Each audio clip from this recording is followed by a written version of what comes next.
जालन्यात मोसंबीला कवडीमोल भाव, शेतकरी हवालदिल। शेतकऱ्यानं 2 एकर मोसंबी बागेवर फिरवला जेसीबी।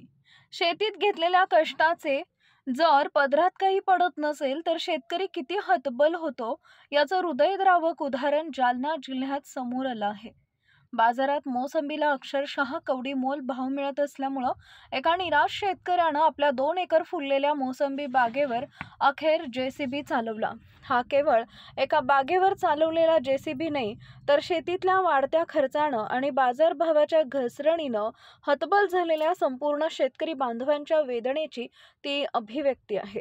जालना जिल्हा हा मोसंबीच्या उत्पादनासाठी ओळखला जातो, मात्र मागील 2 वर्षापासून येथील मोसंबी उत्पादक शेतकरी बाजारभावाच्या प्रचंड अस्थिरतेनं त्रस्त आहेत।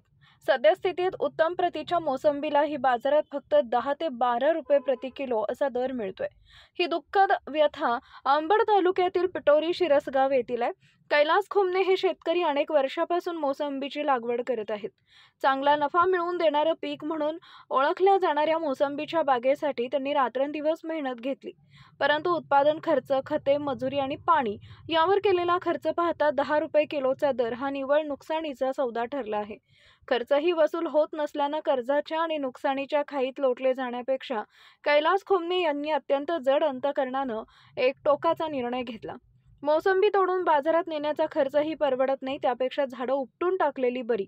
पुढील हंगामात दुसरं पीक तरी घेता येईल अशी संतप्त आणि हतबल प्रतिक्रिया खोमने यांनी व्यक्त केली आहे। त्यांनी स्वतःच्या देखरेखीखाली 2 एकर मोसंबीच्या फुललेल्या बागेवर जेसीबी फिरवून सर्व झाडे मुळासकट उपसून टाकली।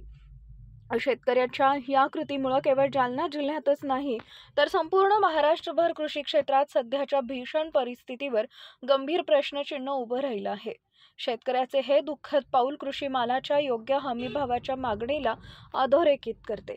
सरकारनं केवळ उत्पादन वाढीवर लक्ष न देता शेती मालाची विक्री व्यवस्था सुधारणे, शीतगृहाची संख्या वाढवणे आणि तातडीनं उत्पादन खर्चावर आधारित योग्य भाव निश्चित करणं गरजेचं आहे, अन्यथा शेतकरी अशा टोकाच्या निर्णयांना बळी पडतील।